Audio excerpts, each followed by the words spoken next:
Hello. Hello sir, வணக்கம் sir. சொல்லுங்க sir. நான் ராமநாதபுரம் மாவட்டம் பரமக்குடியிலேருந்து கால் பண்ணியிருக்கேன் சார். சொல்லுங்க சார். இந்த Fino payment bank merchant ID எடுக்கணும் சார். எடுத்துக்கலாம் சார். நான் ஒரு இசேவை மையம் அந்த இது வச்சுருக்கேன், சிஎஸ்சி. ஓகே. அந்த லோக்கலில் உள்ள லோன் கலெக்ஷன் பைப் எல்லாமே ஒரு நிறையா பேர் பழக்கம் இருக்கிற ஒரு 4-5 கம்பெனியில். ஓகே. அவங்களோட அமௌண்ட் ஃபுல்லாக வந்துச்சுன்னா அதை போட்டு இதில் ரொட்டேஷன் பண்ண அதில் கமிஷன் அதிகமாக கிடைக்குங்கிறதுனால ஒரு ஐடியா பண்ணி இதை எடுக்கலான்னு பார்க்குறேன். சரி, இந்த நீங்கள் சொல்கிறது சிஎம்எஸ்ன்னு சொல்லுவாங்க, கேஷ் கலெக்ஷன் பாயிண்ட்டு. ம். அது பண்ண மாதம் 20,000 ரூபா வரைக்கும் ஏற்கனவே நம்ம ரீட்டெயிலர் ஏர்ன் பண்ணியிருக்காங்க. ஆ. கட்டாயமாக வந்து மாதம் 50,000 ரூபாய்க்கு மேலே ஏர்ன் பண்ணலாம். பட் என்னன்னா அது கொஞ்சம் இன்வெஸ்ட்மெண்ட் வேணும் சார், அதுதான் அதோட மெயின் திங்கு. எவ்வளோ சார் தேவைப்படும் அதில்? எவ்வளோன்னுலாம் இல்லை சார். இப்போ உங்கள் ஏரியாவில் வந்து அவங்க 10 லட்சம் நீங்கள் பில்டிங் கொடுத்து வராங்க அப்படின்னா நீங்கள் 10 லட்ச ரூபா அவங்க வரதுக்கு முன்னாடியே உங்கள் கேஷ் கொண்டு போய் பேங்க்கில் லோடு பண்ணி நம்ம ஃபினோ பேங்க்கில் வச்சுருக்கோம், ஃபினோ பேங்க் அக்கௌண்ட்டில். அவங்க வந்து கேஷ் கொடுத்த உடனே கேஷ் கவுண்ட் பண்ணிட்டு நம்ம பில்லிங் அடித்து அவங்களுக்கு கொடுத்துடணும். அப்படிதான் சார். அதான் அவங்க காலையிலே வந்து கொடுத்துறாங்க கலெக்ட் பண்ணிட்டு, நம்ம ரிட்டர்ன் அவங்களுக்கு ஈவினிங் திரும்ப கொடுக்குற மாதிரி இருக்குது கேஷ். அப்புறம் அப்படி இல்லை. சில கம்பெனி தான் காலையில் கொடுப்பாங்க. பெரும்பாலான கம்பெனிகள் ஈவினிங் தான் கொடுப்பாங்க, 7 மணிக்கு. ஆமாம், அப்படியும் கொடுக்க தான் செய்கிறாங்க. கொஞ்சம் தெரிஞ்ச ஃப்ரெண்ட்ஸும் இருக்காங்க அதில் வேலை பார்க்குறவங்க, அதனாலேயே பழக்க வழக்கத்துக்காக வந்து கொடுத்துட்டு போயிடுவாங்க அதுலேயே. தெரிஞ்சவங்க இருந்தால் நீங்கள் காசு கையில் இல்லாமல் கூட பண்ணலாம். அவங்க வந்து உங்களை நம்பி 10 லட்சம் கொடுத்துட்டு போகிறாங்கன்னா நீங்கள் அதுலேயே கூட பில் அடிக்கலாம். அதெல்லாம் சேஃப்டிக்காகவும் பார்க்குறாங்க. வெளியில் கொண்டு போகிறதுக்கும் கலெக்ஷன் வாங்கினோடனே வந்து கொடுத்துட்டு போயிடுவாங்க கடையில். அது வந்து உங்களுடைய சாமர்த்தியம். அதெல்லாம் வந்து அவங்க இன்ஃப்ளூயன்ஸை பொறுத்து அமையும். நம்மளை பொறுத்த வரைக்கும் இதுதான் ரூல்ஸ் அண்ட் ரெகுலேஷன். உங்க பார்க்கும்போது நீங்கள் உங்கள் கேஷ் போட்டு லோட் பண்ணி வைக்கணும். அவங்க கேஷை வந்து உங்கள் கையில் கொடுத்ததுக்கப்புறம் கவுண்ட் பண்ணி எண்ணிக்கிட்டு அதுக்கப்புறம் அவங்க எம்ப்ளாயி கோடு சொல்லுவாங்க, அதை வச்சு நம்ம பில் அடிச்சு கொடுக்கணும். இதுதான் ரூல்ஸு. நல்லா பழகிட்டோம் அல்லது நம்ம தெரிஞ்சவங்க இருக்காங்க அப்படிங்கும்போது நம்ம ஆட்டோமேட்டிக்காக கேஷ் கொடுத்துட்டு போயிடுவாங்க. நம்ம அதையே கட்டி அப்படியே பில் அடிக்கலாம். ஆனால் எல்லா டைம்லையும் எல்லாரும் அப்படி பண்ண மாட்டாங்க. சில டைம் இப்போ நைட் 7 மணிக்கு போனால் உடனே பில்லு வேணும்னு தான் வருவாங்க. 5 lakhs கொடுக்குறேன், எனக்கு ஃபஸ்ட்டு பில்லு தரீங்களா அப்படிங்கிறது தான் கேட்பாங்க நிறைய பேர். ஸோ அவங்க கேஷையே வச்சு பண்ணுறதுங்கிறது கொஞ்சம் நீண்ட நாள் இந்த ஃபீல்டில் இருந்து பழக்கமாகணும் ஒன்று. ரெண்டாவது வந்துட்டு ரொம்ப தெரிஞ்சவங்களா இருக்கணும், அப்போ தான் கொடுப்பாங்க. நம்பிக்கையாக. அதனால சார் கொஞ்சம் தெரிஞ்ச ஆளுங்க மட்டும்தான் இப்போதைக்கு கொடுக்குறாங்க. புதுசு நம்பர்லாம் யாரும் அந்தளவு பழக்கம் இல்லை. இதை எடுத்தோம்னா கூட கொஞ்சம் நிறைய பேர் வர்றதுக்கு வாய்ப்பு இருக்குது. அதனால தான் இதை ஃபோக்கஸ். எல்லாருமே வருவாங்க சார், இதில் யாரும் இல்லை. அவங்களுக்கு என்ன, நீங்கள் அவங்க காசு கொடுத்தா நீங்கள் பில்லு தர போகிறீங்கன்னா அவங்க வர போகிறாங்க. காசை உங்களை நம்பி கொடுத்துட்டு போகிறதுன்னா மட்டும்தான் யோசிப்பாங்க. நீங்கள் காசு கொடுத்த உடனே பில்லு தரீங்கன்னா அதை பற்றி யார் வந்தாலும் கொடுக்க போகிறீங்க. அதனால் அவங்க யார் வேணாலும் வருவாங்க. இப்போ எக்ஸாம்பிளுக்கு திருச்சியில் எடுத்துக்கிட்டிங்கன்னா ஒரு மேடம், லால்குடியில் ஒரு மேடம் இருக்காங்களா, அவங்க வந்து பார்த்தீங்கன்னா ஒரு 80 லட்ச ரூபா லோடு பண்ணி வச்சுருப்பாங்க. Any time Fino bank merchant பேங்க்கில் இருக்கும்.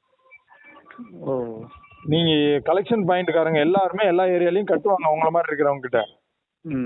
கடைசியாக இப்போ அமௌண்ட் இல்லை, தீர்ந்து போச்சுங்கிற பட்சத்தில் நேராக அமௌண்ட் எடுத்துகிட்டு அவங்க கிட்ட தான் போவாங்க. 11 மணி வரைக்கும் எனி டைம் அவங்க கிட்ட போய் கேஷை வச்சு அந்த கையில் கேஷ் கொடுத்தீங்கன்னா அந்த கையில் பில்லை கொடுத்துருவாங்க.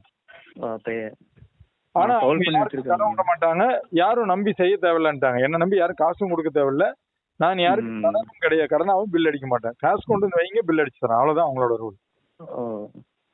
ஸோ அவங்க வந்து பாத்தீங்கன்னா அந்த மாதிரி பண்றவங்களும் இருக்காங்க. இந்த மாதிரி இதுல ஒவ்வொருத்தரும் ஒவ்வொரு டிஃபரன்ஸ். இப்போ பாத்தீங்கன்னா அது செஞ்சின்னு ஒரு ஊர், திருவண்ணாமலை டிஸ்ட்ரிக்ட்ல. ஸ்ரீராம் மேனேஜர் அவரு. ஸ்ரீராம் கலெக்ஷன் பாயிண்ட்டுக்கு போறவங்க எல்லாத்தையுமே, அந்த கலெக்ஷன்ஸ் உள்ளவங்க எல்லாத்தையுமே அமௌண்ட் எடுத்துட்டு வந்துருக்காரு. மொத்தமா வாங்கி ஒரு ஒய்ஃப்ல லைசன்ஸ் எடுத்திருக்காரு.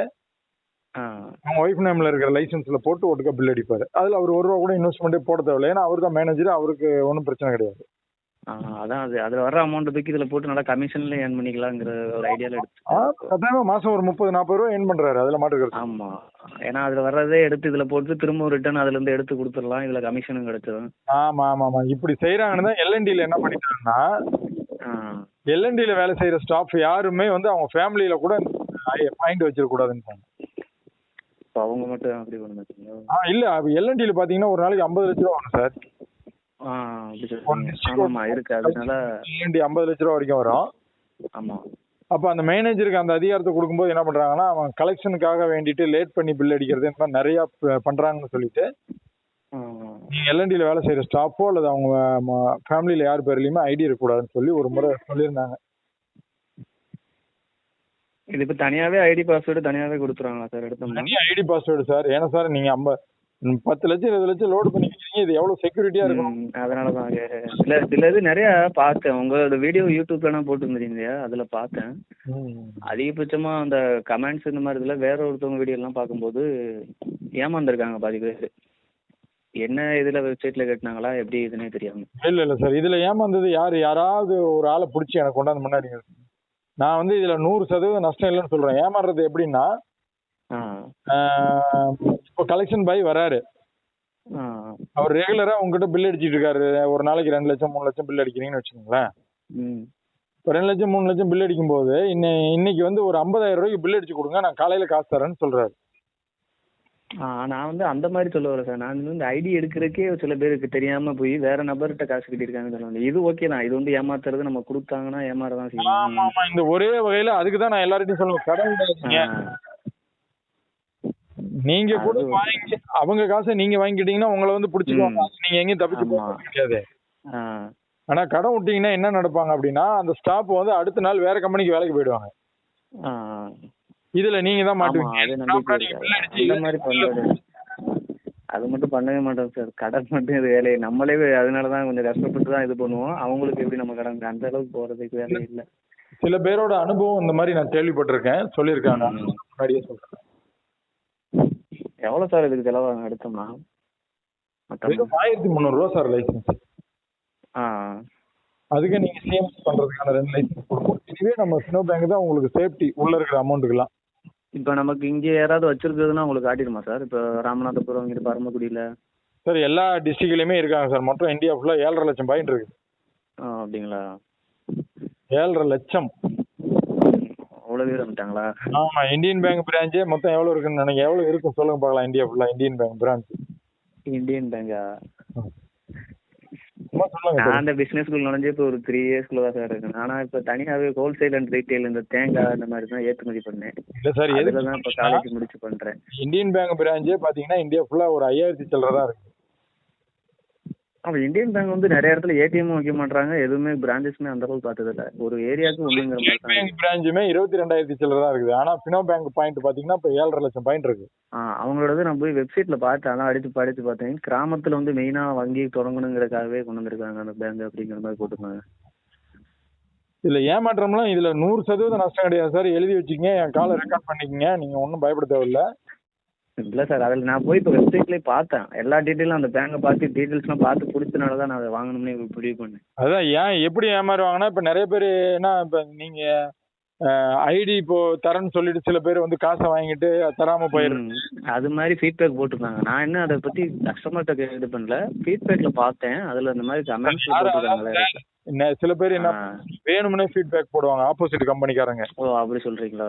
ஏன்னா இப்போ நீங்க சொல்றது உண்மைதான். நான் அதை வச்சு சொல்ல வரல, நான் வந்து ஒரு உதாரணமா தான் பார்த்தேன், அதனால ஜஸ்ட் உங்ககிட்ட சொல்றேன், வேற ஒன்றும் இல்லை. பேமெண்ட் பேங்க் கம்பெனிலேயே ஃபினோ பேங்க் தான் முதல்ல இருக்குது. இன்னைக்கு ஷெட்யூல்டு பேங்கா மாறி. ஆமா, நீங்க சொல்றது உண்மைதான், அப்படி கூட செய்யலாம். மாறப்போகுது. ஸோ இந்த அளவுக்கு இம்ப்ரூவ்மெண்ட் இருக்கிறதுனால ஆப்போசிட் உள்ள எதிரிகள் கம்பெனிகள் வந்து அப்படி பண்ணதான் செய்வாங்க.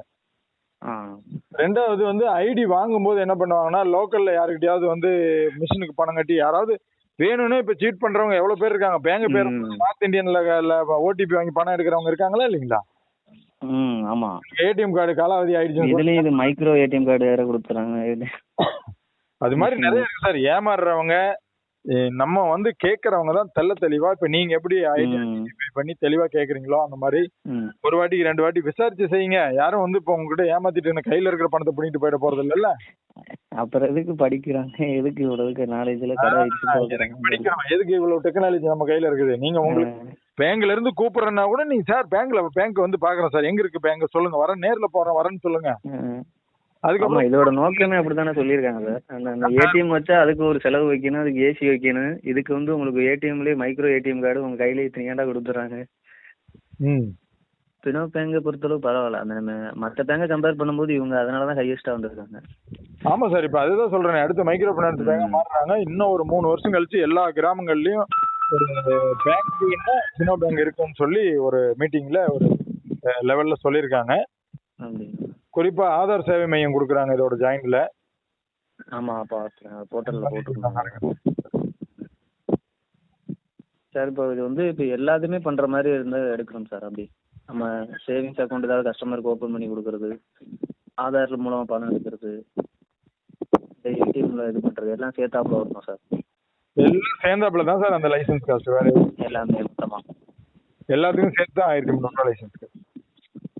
சரி, ஓகே சார். இப்போ இது என்ன சார் ஃபார்மாலிட்டி? எனக்கு வாட்ஸ்அப்ல ஒரு ஹாய் மெசேஜ் போடுங்க. இந்தா போட்டு